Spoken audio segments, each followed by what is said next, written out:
iPhone 14 series is about to bring some major changes to the camera segment. The new series is rumored to have 4 devices: iPhone 14, iPhone 14 Max, iPhone 14 Pro and iPhone 14 Pro Max. I think that the camera on the 14 and 14 Max is going to be the same as that of standard iPhone 13. That is, it is probably going to bring some minor software enhancements and tweaking. Other than that, there isn't going to be any major hardware changes when it comes to camera segment.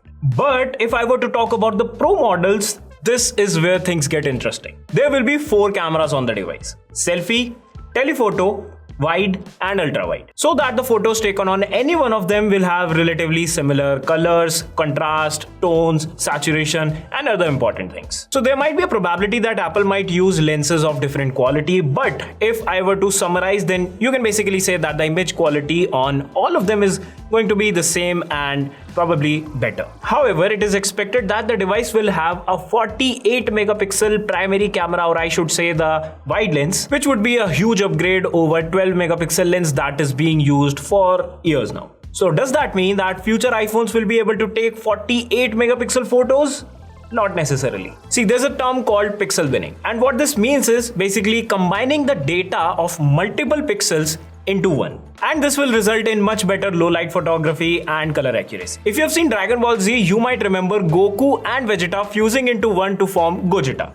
Yeah, that's how pixel binning works. So Apple might use this technology in the upcoming iPhone 14 series, where the device will use the entire 48 megapixel lens to capture a sharp and crisp 12 megapixel photo. Well, competitors have been using this technique for years now, where they use a 108 megapixel lens to capture a 12 megapixel photo. So I believe Apple might also hop on this trend now. There are rumors of Periscope lens replacing the telephoto lens, and if this happens, iPhone users will finally be able to take great night sky photos. And if this doesn't happen, and for some reason the Periscope lens won't be able to make it to the iPhone 14 series, then the device will have an upgraded 48 megapixel telephoto lens. There are some rumors that suggest Apple might replace the traditional selfie camera with the new and updated ultra wide camera in front, letting users enjoy the center stage technology. But I don't think Apple will go that way, because there's already a lot of components in that particular area, and the new and upcoming Pro models are also rumored to ditch notch. So overall, the camera segment of the upcoming iPhone 14 Pro series has gotten me way too excited for this launch event, and I'm genuinely waiting for it. So that is it for this video. Do let me know what are your thoughts about the upcoming iPhone 14 series, and if you like to know more about the upcoming iPhone 14, then do check out this playlist.